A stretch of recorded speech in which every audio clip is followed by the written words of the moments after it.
Hello and welcome to another episode of the Hope Strategy Podcast. I am co-host Corey Blake and I'm here with Josh Dimley. Josh, what's up, man? Hey, man, that was a good interview. I guess I'll tell who that we interviewed real quick. So today we had the opportunity to interview Gabe Reid, who is the founder and CEO of Pure Enviro Management. PEM, as it's called, is an environmental and construction management firm with projects in Utah, Nevada, Wyoming, Hawaii, American Samoa. PEM has received awards throughout the years, the most recent award being the 2020 Utah SBA Office Award. Although he is a CEO of a growing company, his greatest passion and accomplishment have been in his family and the community. Gabe also is a former collegiate athlete at Brigham Young University. He played football. He also then went on and was an undrafted addition to the NFL, where he played stints with the Jets, stints with the Titans, and then he finished up his career for 4 years with the Bears. The climactic moment of his career being the Super Bowl against the Indianapolis Colts, against the great Peyton Manning and that team. The Colts went on to win the Super Bowl. Gabe played in the Super Bowl and had a pretty... I loved him telling the story about the moment that the ball came to him and he picked it up and he started running and then he fumbled, and how the world slowed down in that moment. And it just, nobody has that experience. I mean, there's probably 10 people or I don't know how many, but not very many people in the history of the NFL have had the experience of picking up a ball, running and fumbling it, and just the emotional roller coaster of that. So he played in the NFL. And then after his career has gone on to become a successful entrepreneur who's really focusing on impacting the world and making it a better place, specifically his people in American Samoa, where he told us in kind of breaking news that he's going to be moving back to American Samoa in order to build up the community there and help with entrepreneurial ambitions there for himself, but more importantly for the people there. So what a conversation. I'm so glad you connected us, Josh. What a cool guy. Yeah, when he was talking about that fumble, he's talking and I'm seeing the movie play in my mind. Yeah, me too. Like, I can just imagine him picking up the ball. Cause like you were saying, like you shouldn't pick up the ball. You should have just like squat with it or whatever and be like, hey, we got it. It's in our hands. The rule in that situation is when so what happened was, and you'll hear it in the episode, but basically they squib kicked it to him. And the rule in that situation is if you're not the guy supposed to return the kick, most of the time you just fall on it. Because you take the field position where you're at, you just fall on it, cover it up, and wait for somebody to touch you. You're down, right? Like he had a moment of saying, he said, and he explains it in great detail. He went for the glory. Yeah. Well, he said like 90 million people watching, little kid from American Samoa, like, this is my chance. And he fumbled it. So again, when you're talking about hope, he was such a great guest to talk about a lot of ups and downs and finding the silver lining in it all. And really kind of having a compass, in this case, is his relationship with God and his religion, and others that may be something else. But he's really chosen to grasp onto that and have that be his foundation for the decisions he's made in his life. And it's turned out great. You know, it was awesome to hear. Yeah. And the reason I wanted to talk to Gabe, I've known Gabe for 20 years and I knew bits and pieces of this story, but I knew him before any of this. I knew him before he was in the NFL, before he fumbled in the Super Bowl, before he got hurt and couldn't play NFL anymore. And he was just such a good guy. He was such a nice guy. And so I followed his career and his path over the past 20 years and seeing these ups and downs. And when we launched this podcast about hope, I thought, we've got to get this guy on because I know there's a great story there. Because how do you fumble in the Super Bowl and then come back and say, I'm going to keep on going? And then how do you get hurt and lose your NFL career, but then you keep on going?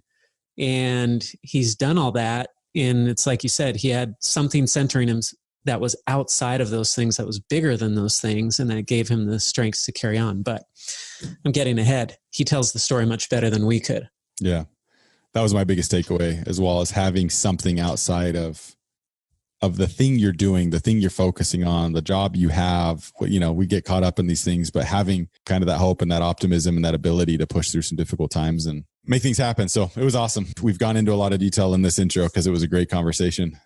Please enjoy an amazing conversation with Gabe Reid. Something is happening in our world. Time is very precious. I'm going to show you how great I am. Hope in the face of difficulty. More than machinery, we need humanity. Hope in the face of uncertainty. I'm better now than I was I'm experienced now, professional. Changing the world can happen anywhere, and anyone can do The it. audacity of hope. This is the Hope Strategy Podcast with Corey Blake and Josh Steinley.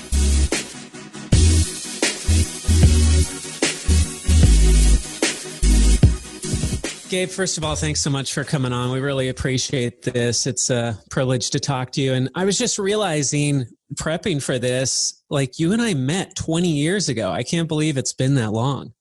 Yeah, we have. And Josh, we met 20 years ago. And here, I guess when we're newly married in a young ward here in Utah. And so it's been great to see all of your success and congrats on everything. And so it's been fun to sort of watch you from a distance.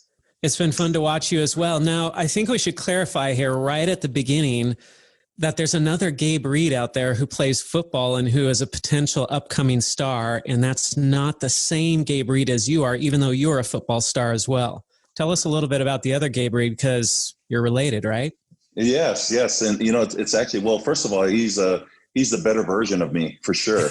I tell him he's Gabe Reid 2.0. You know, he's definitely the upgrade, but he is my brother Spencer's son. And so he was born actually, and they named him after me. And I have to admit too, and hopefully I'm not embarrassing him if he's listening, but you know, so many people think that he's my son. And so there have definitely been times where I've actually claimed him, you know, as my son. So especially when he's doing so well, you know, he's such a good kid. But yeah, so he's my older brother's son, and playing at Stanford right now. He'll be starting this year, and he's going into his junior year. But just a great young man. That's awesome. I want to get into your career a little bit more in a few minutes, Gabe, but take us back to where you started from, because your whole life story is fascinating. So tell us where you were born, where you grew up, and what it was like growing up there. I was born and raised in American Samoa, and it's obviously, for those who don't know, it's a small South Pacific island and in the middle of the Pacific Ocean.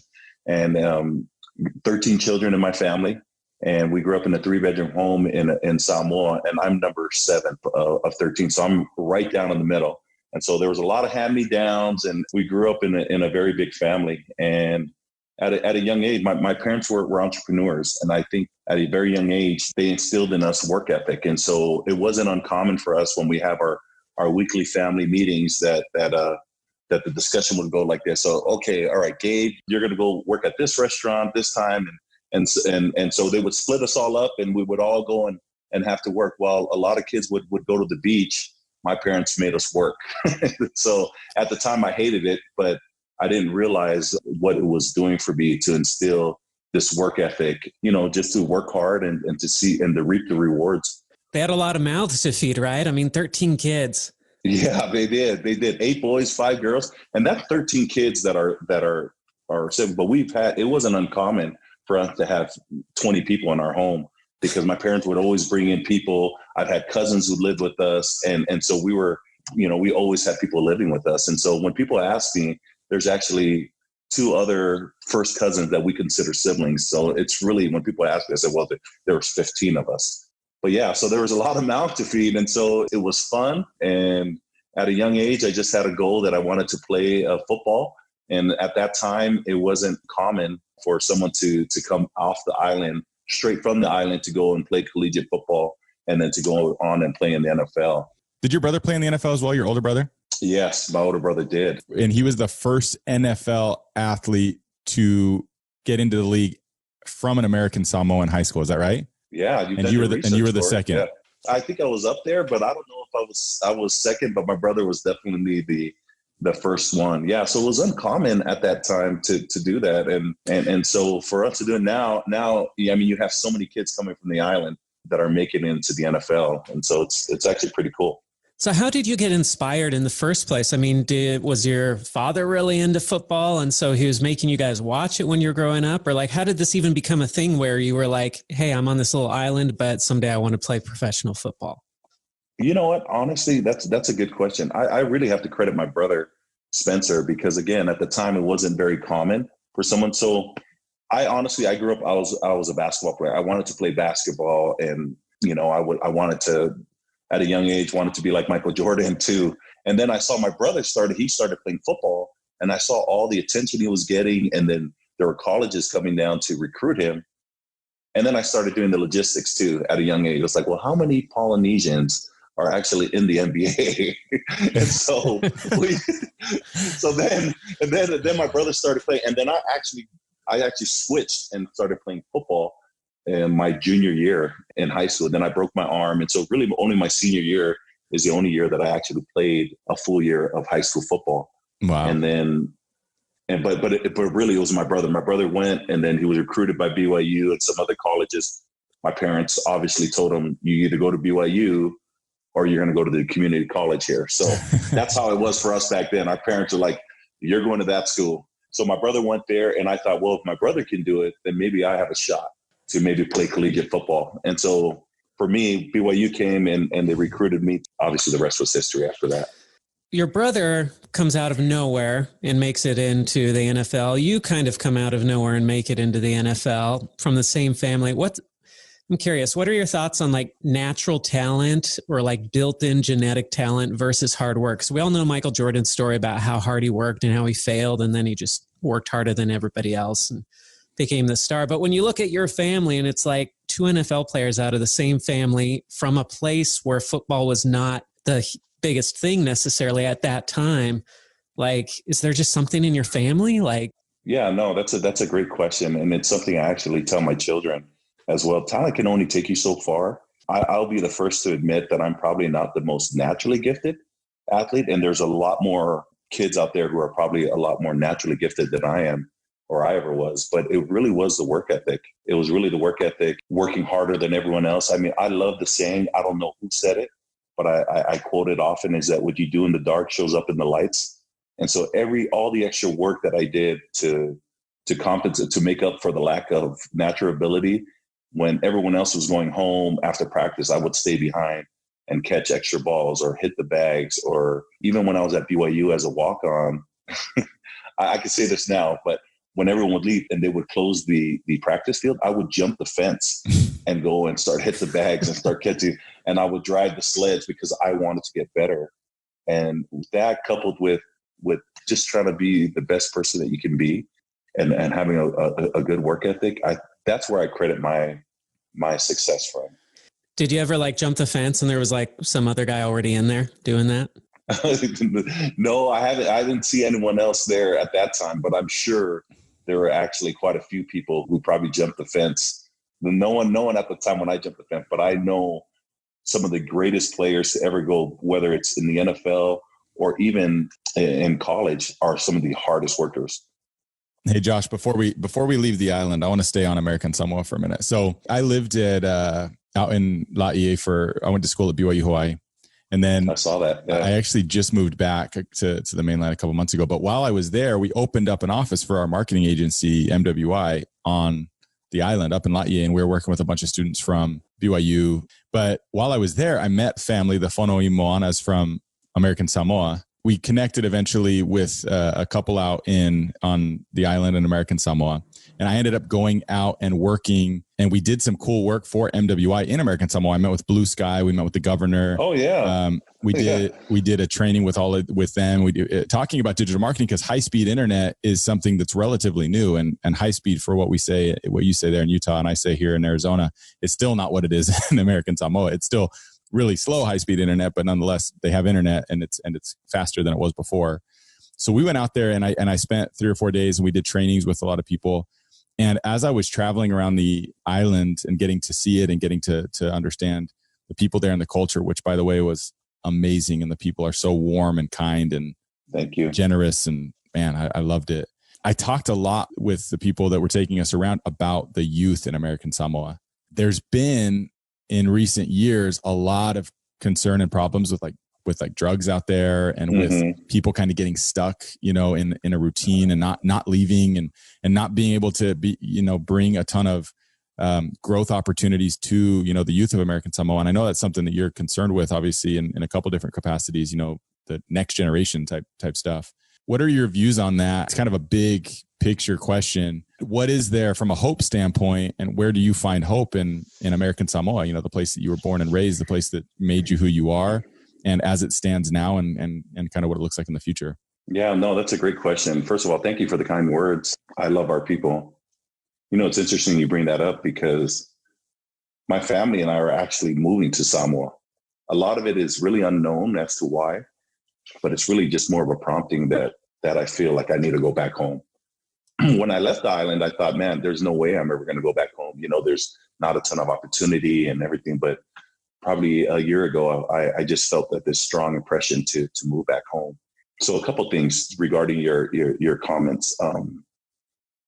I know my background is football, and people oftentimes want to talk to me about football, but my hope is by me going back home and hopefully having some success in business, and to let these kids know that there's more to life than just football, and that there's more. You're more than just the shoulder pads and a helmet. My container is actually down there with my car, with our belongings. The only reason why we're still here is because of the COVID and with it being, shut down. And our hope is to go back home and show these kids that they're very talented. They're very talented. And with the, the advent of the high-speed internet and everything else, there's so much more opportunities. One of the things that we're trying to do back home is create a call center because of the high-speed internet. And the purpose is to create better jobs, more jobs, first of all, and to create an opportunity and a platform for kids to come in, to work in a cool environment, and then for them to actually use it as a way to inspire them that, look, you don't have to go to the military and you don't have to go and play football. That's not your only way out here. You can be a computer programmer. You can be a business owner. You can do all of these great things because you're more than just an athlete. And so I'm sorry for getting a little emotional, but this is something that's very close and dear to my heart. I'm going to guess that you know Louisa and Ken pretty well then. I do know Louisa and Ken Kwaya, and I love them, and they're great people. So they are who I connected with at BYU Hawaii, and who I worked with. They went out there because Louisa is I think she's the head of the Chamber of Commerce on the island. And so anyway, so we did that training with the Chamber of Commerce, but it's interesting timing. We spent a couple of days out there, and then I had a lot of conversations with how we could, because that's what we do, right? We're a digital agency, and yes. and we talked a lot because I know they were talking about a call center, and they're just they were there for the same reason. They had a great thing going in California and then in Utah, and then they just said, you know what, we got to go back to our roots and we got to help. And it was so inspiring to be with them in their home and to be with their family and just to see the love and selflessness and generosity that they had because they wanted to support and help the people of American Samoa, who again, like we've said, are a beautiful people. And so anyways, you'll have to keep us posted, man. That's obviously we had no idea that was in your near future.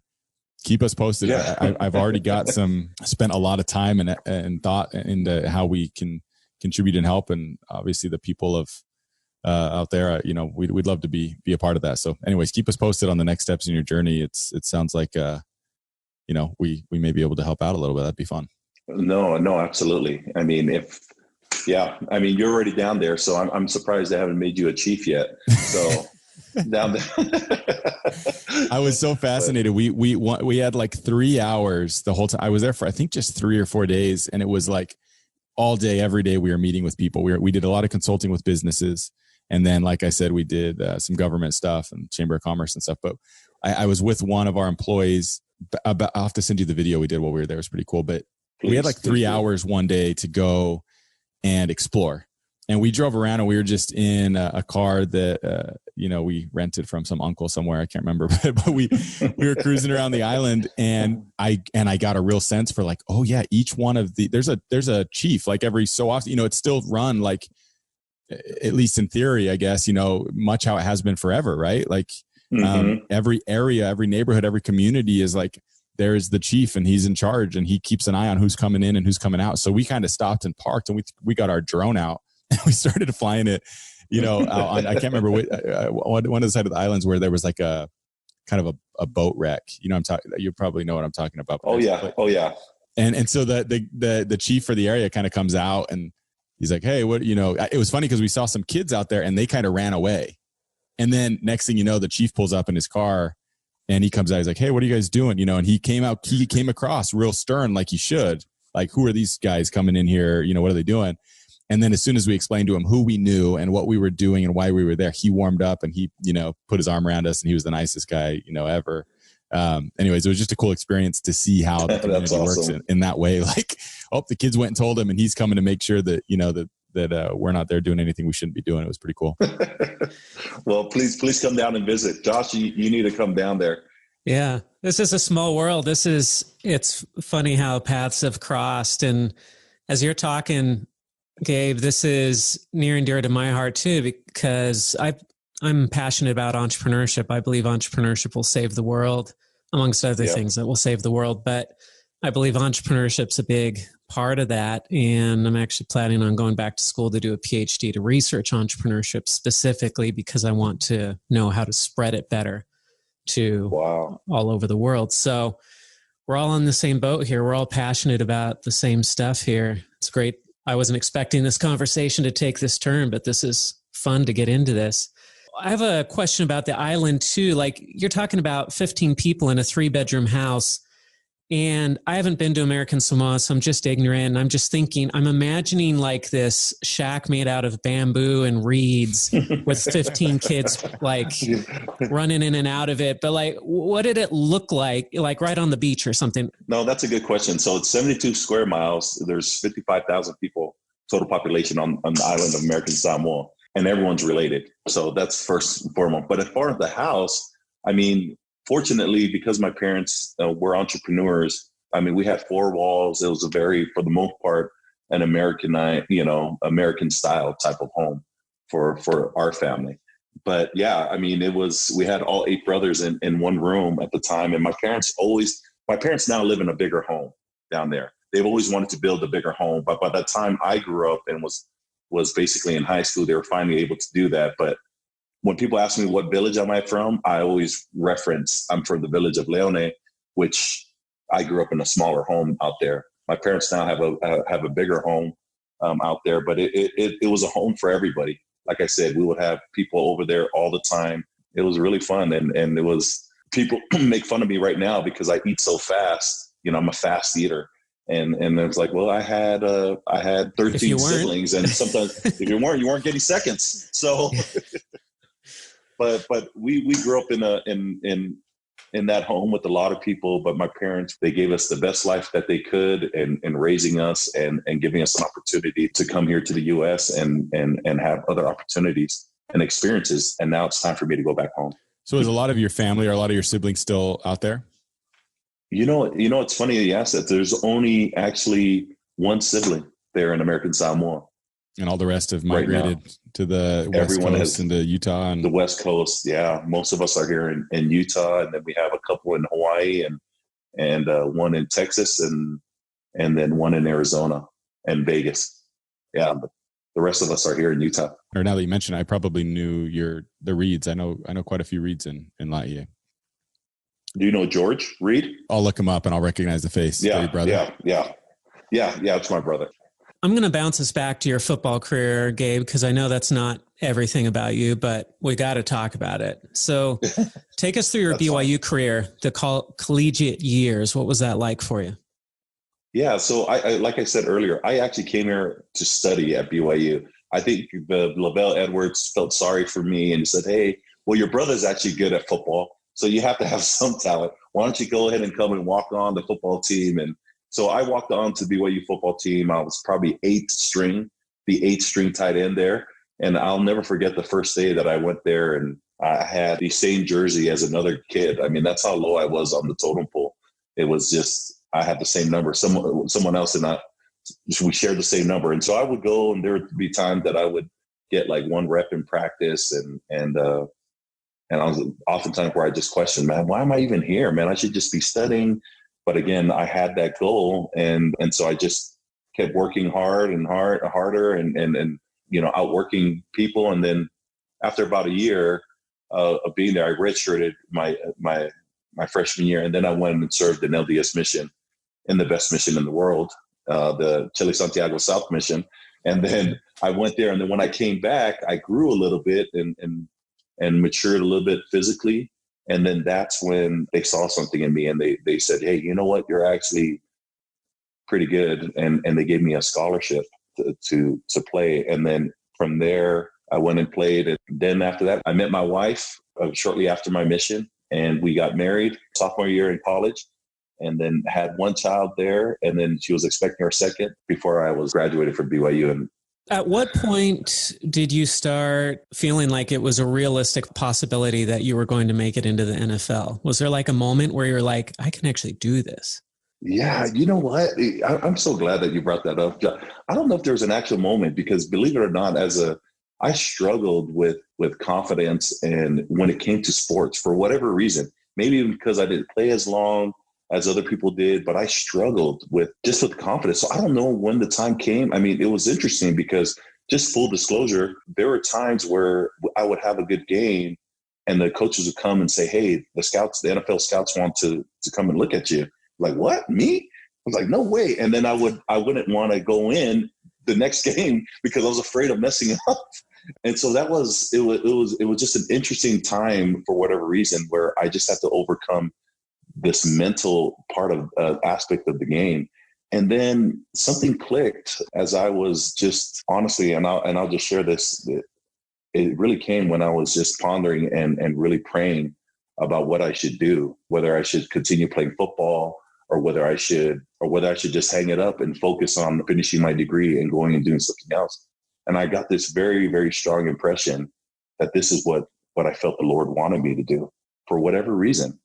And that's what I held on to. When things got tough, when I was struggling with this mental game that was going on in my mind that I wasn't good enough, I always came back and held on to that experience that, well, if this is what the Lord wants me to do, I'm going to do it.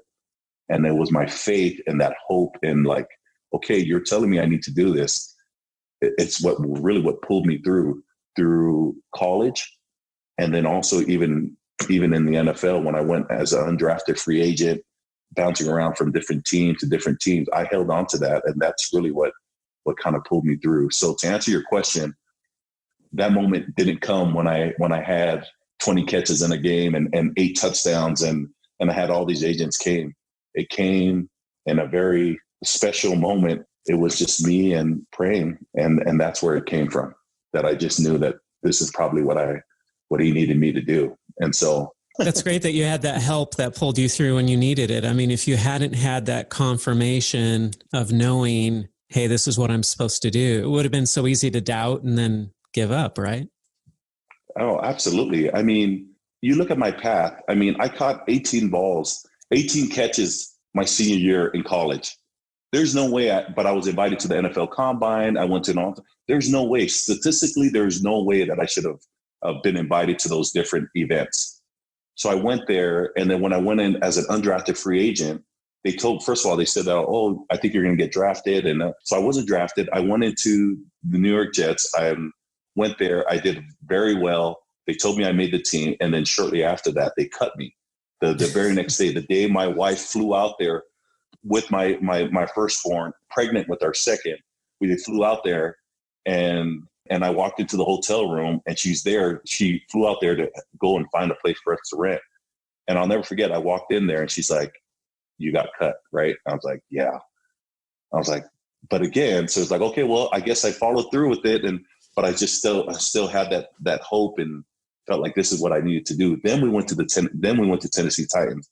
We were there in Tennessee and I thought, okay, this is it. We made it.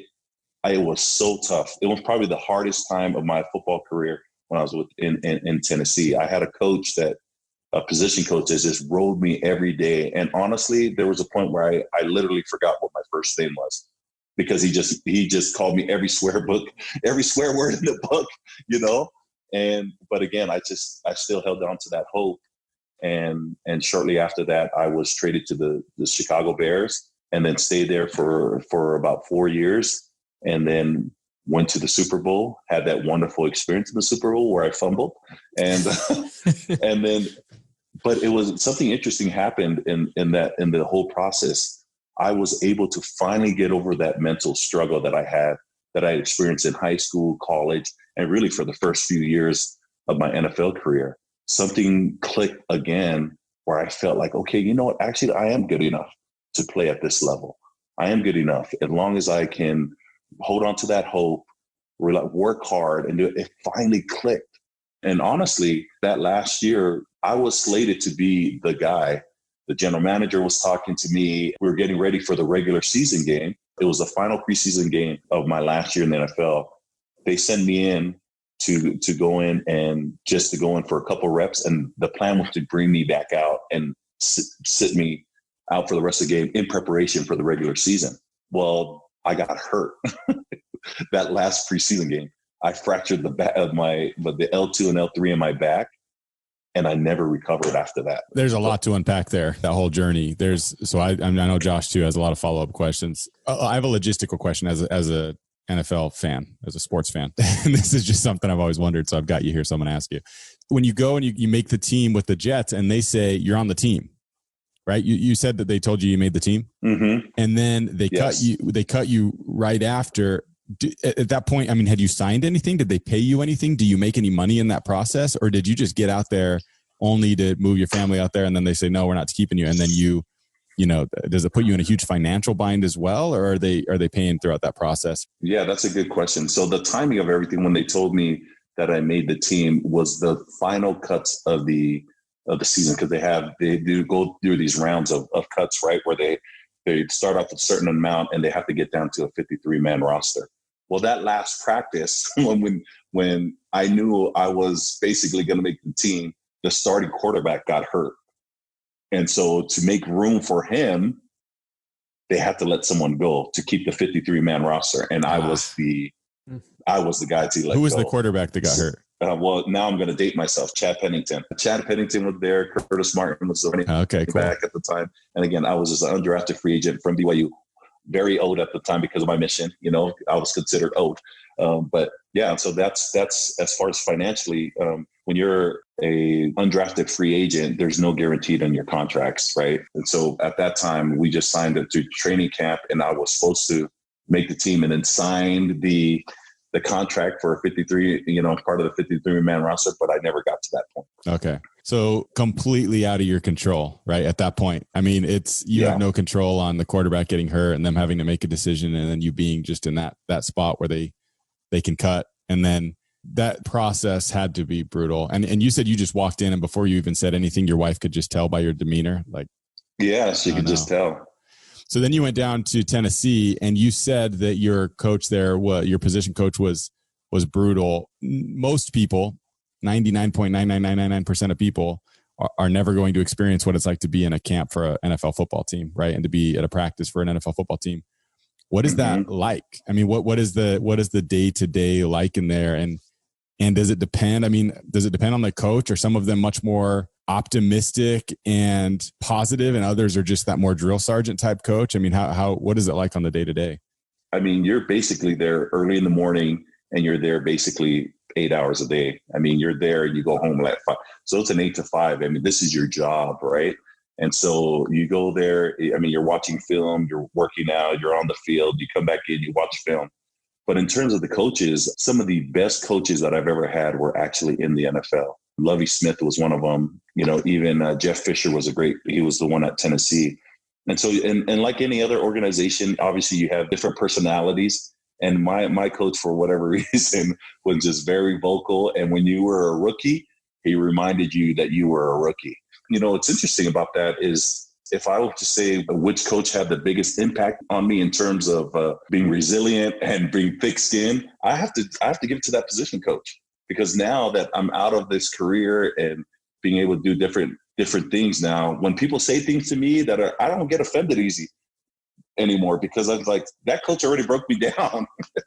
And so there's nothing really that offends me. But to answer your question, there is definitely, just like any other organization, just various personalities. But some of the best coaches that I've ever had were during that time, my short stint in the NFL. You mentioned earlier that a big part of this journey for you and the way that you were finding hope for you was through faith in God and in religion, right? That's obviously played a huge role in your journey. Now, when I think of an NFL locker room and I think of this coach cussing you out, and I also know what you stand for and, and your religion, what was that like? What line? I mean, you coming in and being a religious man who had specific moral kind of guidelines that you were sticking to, in a locker room with, the most alpha males that you can imagine, and in this very, very particular environment. How did you navigate that process? Let me make this comment first, that there were other very religious individuals in that locker room. Not everyone, were from the same religion, but there were people who were various God-fearing people and just good individuals. Every so often you would have things that they would want you to do, and to do things as a team or as a position group. And I think for me, I just made the decision early on. And obviously I got ridiculed early on, especially as a rookie. Like, well, why don't you come here? Why don't you go here to this thing, or, with us? But honestly, shortly after that, they respected me for it. They could appreciate that I didn't, want to do certain things. And to this day, I'm 13 years since I retired. I'm still friends with a lot of them, and there's still a mutual respect there.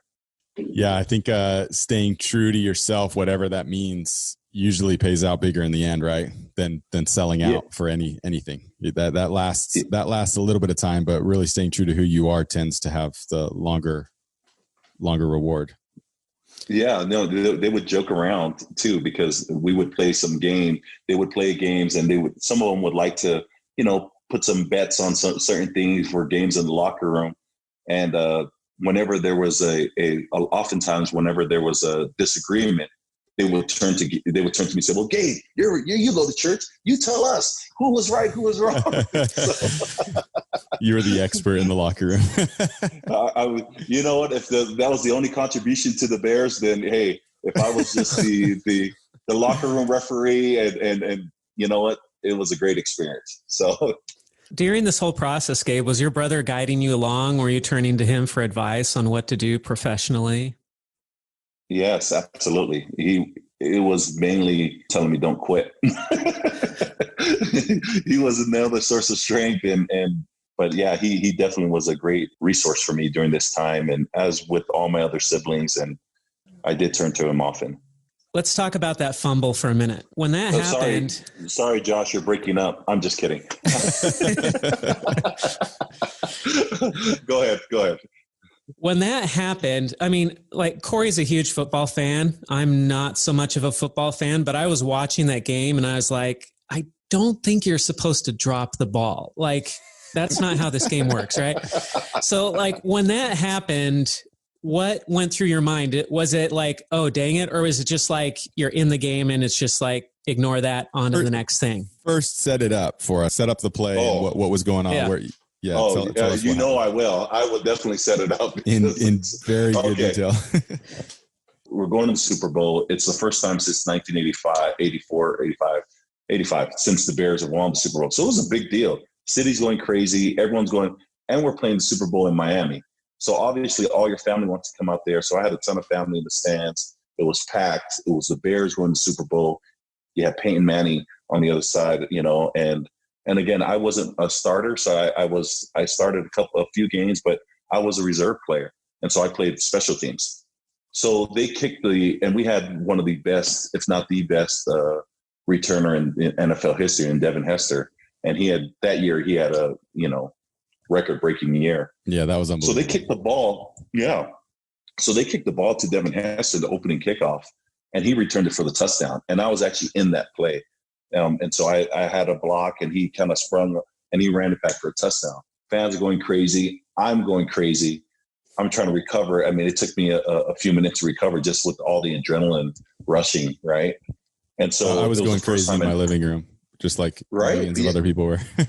Yeah. And so it was the first time in NFL history. And we're like, well, we got this in the bag.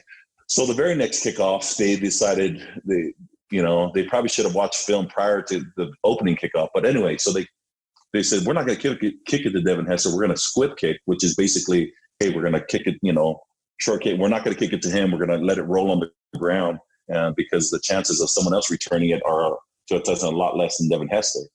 So lo and behold, I see the ball coming to me, and I'm thinking, okay, here it is. 90 million people, kid from the island. This is the epitome of my career. I'm going to pick this up, and why not me? I could take it back and set it up for. So I pick it up and I start running, and in my mind I'm thinking, I can't believe I'm returning a football in the Super Bowl. I got my family in the stand. I got everyone on the island, because it's a small island, watching, rooting for me.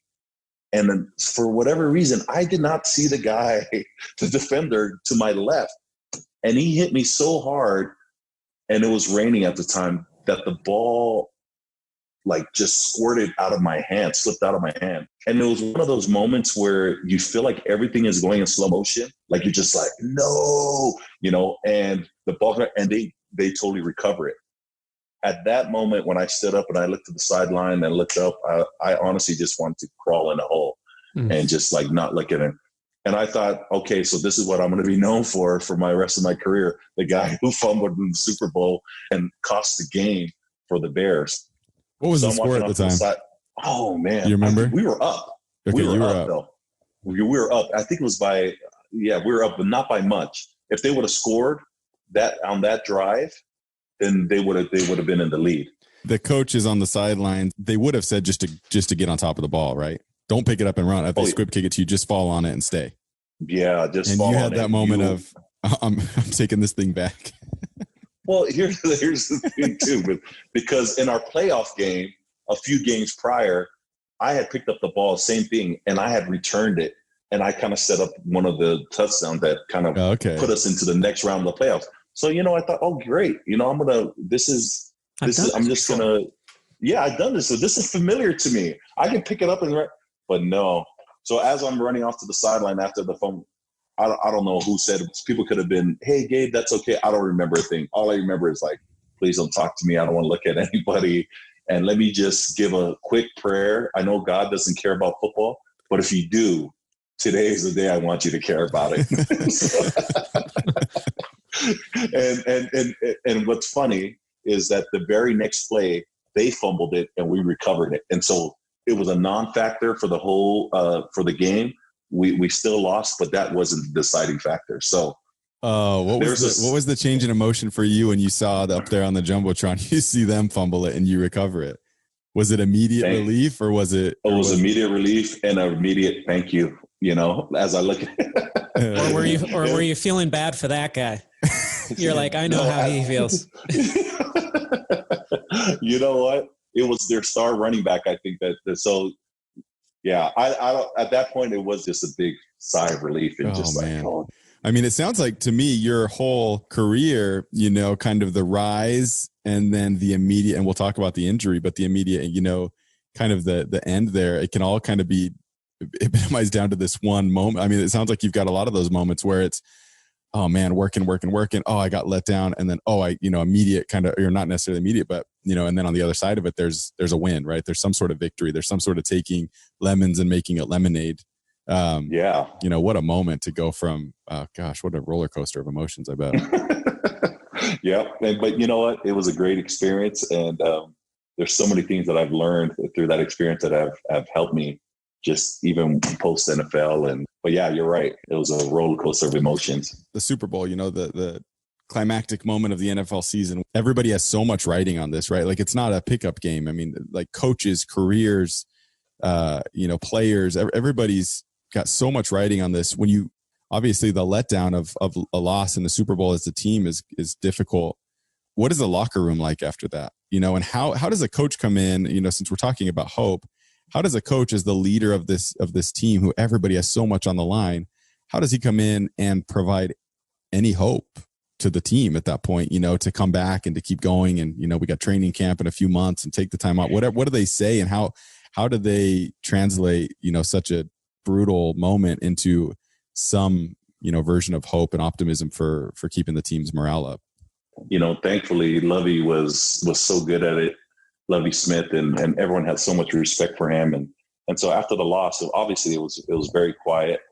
I had a bunch of lays that were made for the team that my parents brought up from the islands. Those weren't distributed, obviously, because I thought but as we came in, he just saw the silver lining and he just said, look, we've made it this far and it's been since 1985. And so he started pointing out all the good. And that's just Lovey's nature. He always sees the silver lining in everything. And he sort of said what you said. It's like, look, we made it this far. We had a taste of it. and let's get back to the drawing board and let's start getting ready for next year and make a run for it again. And so that was pretty much it. It wasn't a long speech, and because I think, all of us were already down, but that's basically what he did. He just pointed out the positives in the whole experience, and I appreciate that about him. And yeah. Did you have two teammates, Gabe, who took it really hard? Like, was there a obvious split between people who got over it and other people who held on to that? Yeah, there's definitely some who are a lot more competitive in nature. I consider myself a competitive person. There are some definitely who take it harder than others. And those are the people you see them and you know what their personality is, and you just sort of just keep your distance. Otherwise, they may turn on you, but you just kind of give them their space, let them vent, let them, decompress the way that, but yeah, there were definitely some people who took it a lot harder. How did those people work through it or get over it? Do you have any insight into that? I don't have any insight as to those specific individuals that come to mind, but just like anything else, I think everyone just has their different ways of coping, right? With difficulties and with challenges, and I don't have any insight as to how they dealt with it. You're in the NFL, Gabe. You're playing, you're living the dream, and then you get injured. Tell us about that. What happened? I had a great preseason. This is my last year. I didn't know at the time it was going to be my last year. I was going into my fourth season in the NFL. The year after the Super Bowl? No. It was, I never went back after the Super Bowl. I was injured. I got injured that year going into the Super Bowl, that final preseason game. And I just was never able to recover in terms of getting back to full speed and everything. And so I started playing through injury throughout the whole season, because the coach was saying, well, maybe you can get surgery after, you've done well, we need you. And so I pushed through the injury and just would get these tortle shots every game to kind of push through. And so that was tough to know that I had goals that I wanted to be the guy. And so to get injured right before I had an opportunity to play in the regular season game, it was my contract year, and I was injured, and I had to play injured throughout the whole year. And then after the Super Bowl, it was my last year of my contract. They basically made an offer to me, and it was a 1-year contract. We thought, oh, hey, you know what? Prior to my injury, I was doing pretty well, and so we were in negotiations with the Bears, and they said, okay, your back was bothering you. You also had knee problems. Go get an MRI. And once you get the MRI, give us the results back and we can have a discussion. But it was at that point where I went and got an MRI, and the doctor was like, you're done playing. I strongly advise that you hang it up. So in that moment, hindsight, did you realize it had been pretty dangerous to having played that whole season? Yeah, I didn't realize that it was that bad, because again, I was getting these cortisone shots and tortle shots, to kind of play through the pain where it kind of numbs. But I didn't realize it was that bad. I mean, I was in pain, but everyone plays through pain. No one plays 100%, right? In the NFL, I mean, you just kind of push through it. That's just the nature of the beast. I didn't realize how severe it was until after the season. And then when I got the MRI, they're like, hey, you don't have cartilage in your right knee. It's like, I don't? It's like, yeah. How did you not know? I was like, I didn't know. I mean, we took x-rays of my knee and my back. And so it was actually my knee that ended my career. It wasn't even the injury that I had in the final preseason game, the L2 and L3 in my back. It was actually my knee that ended my career. You get this news that essentially you're going into forced retirement. What were your feelings at that moment? I mean, was it depressing? Was it a super downer, or was it kind of like, did it feel like the right time? Yeah, it was depressing in the sense that I felt like I didn't play to my fullest potential in terms of, as you recall, I talked about the mental struggle that I had in sports and everything. That final year is when it finally clicked for me, that preseason and going into the regular season. Then I had that injury. So it was depressing in that sense, saying, that I wasn't able to have a healthy year with the new mindset and with the new focus and everything. It's like, hey, look, I'm good enough to play. And so that was probably the depressing part, that I didn't reach my fullest potential.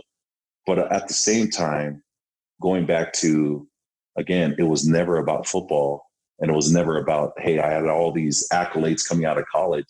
It always came back to that moment where it was between me and God, and knowing that, look, just receiving that confirmation that there were certain experiences that I needed to learn through football that were going to help set me up for the rest of my life, and in business and in different things.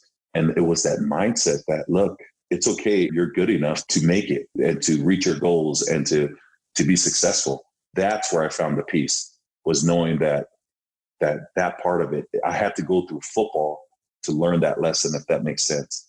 And I was okay with that. And I was able to just hang it up and say, okay, if this whole process was to help me learn that lesson, to help me become closer to my family, to my wife, that's where I drew the comfort in saying, okay. And football was just a small part of my life. And so I was okay hanging it up after I was injured, and he said, you were done. So I didn't go into depression like a lot of people. It wasn't about football. It was about learning those lessons and hanging on to that hope. Football was a means to an end, but it wasn't the end. Yes. Yeah. Perfect. That's exactly right. You had something else to live for. Mm-hmm. Let's talk about the next chapter of your life then. So you get out of the NFL, and did you have an idea what you were going to do? I mean, had you been creating plans all along? This is what I'm going to do after my NFL career. Or was it kind of like you woke up and you're like, man, what do I do now?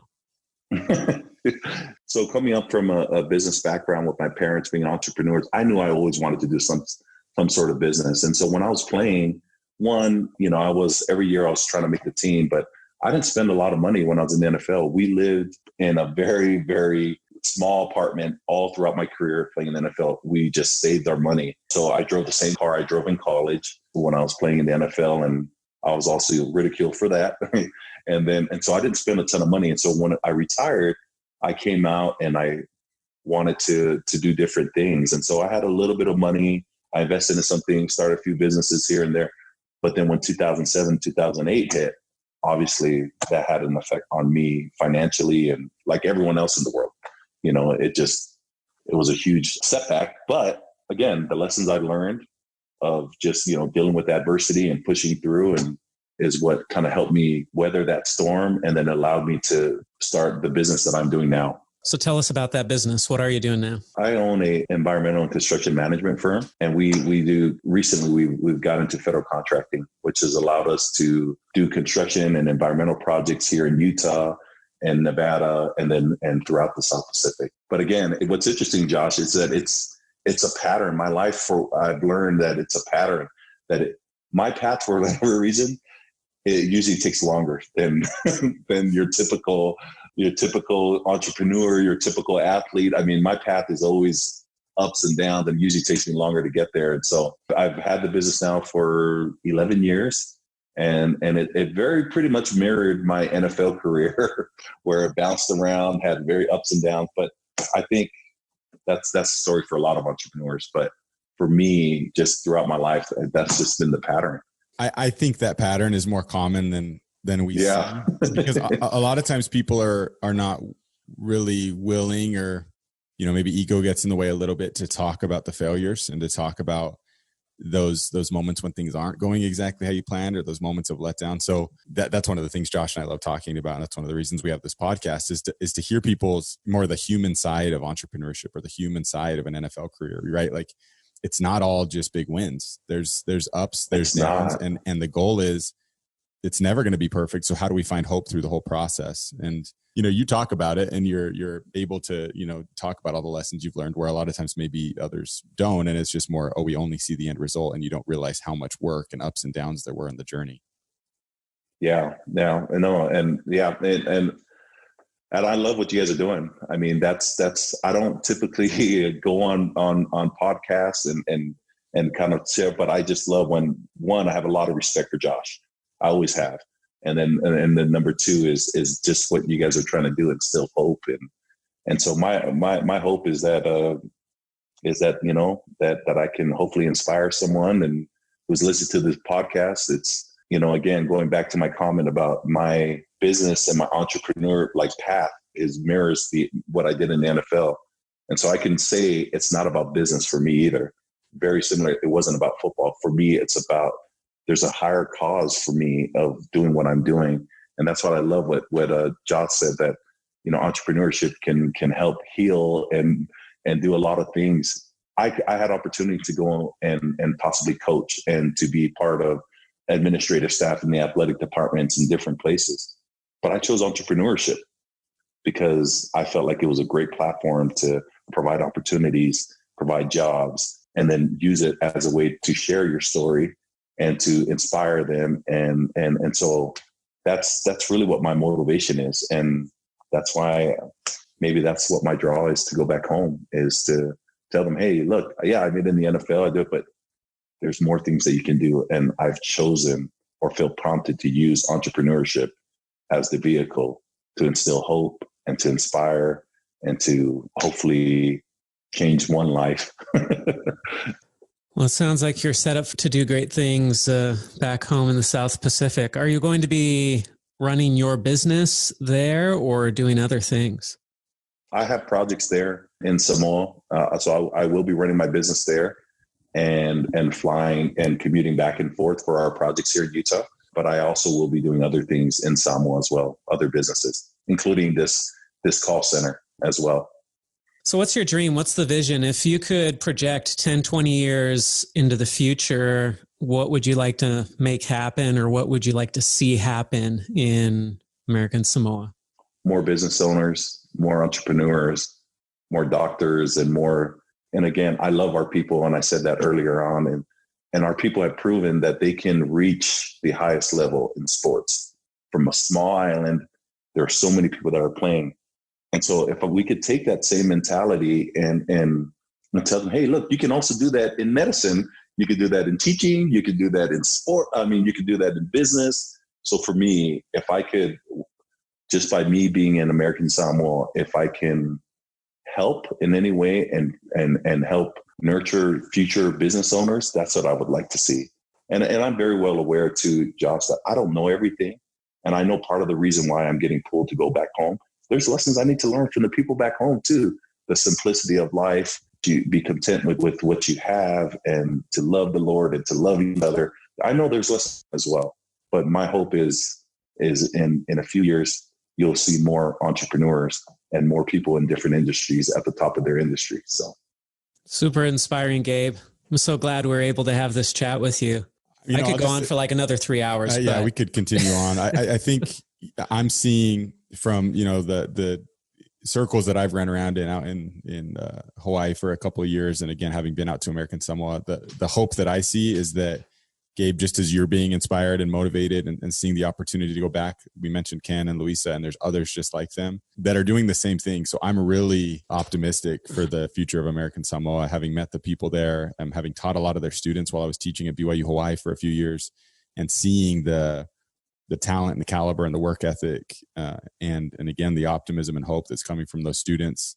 And then great people like you who are saying, look, I've gone and I've done amazing things, and I've met a lot of trials and taken them head on and come out the other end. And now I'm ready, after all of this experience and all of this knowledge that I've gained, to take it back to the people that I love and care about, and to a place that needs some hope, that could really benefit from somebody coming back and saying, there's a lot to do out there and we can do it. Why not us? Right. So just like you said before. So anyways, I'm excited for you. I'm excited to kind of follow the journey as you take it, and seriously reach out and let us know, reach out personally or to me and Josh, and let us know if there's anything we can do to help. We're excited to follow the next steps in your journey, and I'm sure great things are going to come from it. Thank you. Thank you for having me. Thank you for the kind words. And again, nice to meet you, Corey, Josh. I've been following you over these years, and again, congrats to you both, and continue to do great things. And we'll definitely be in touch for sure.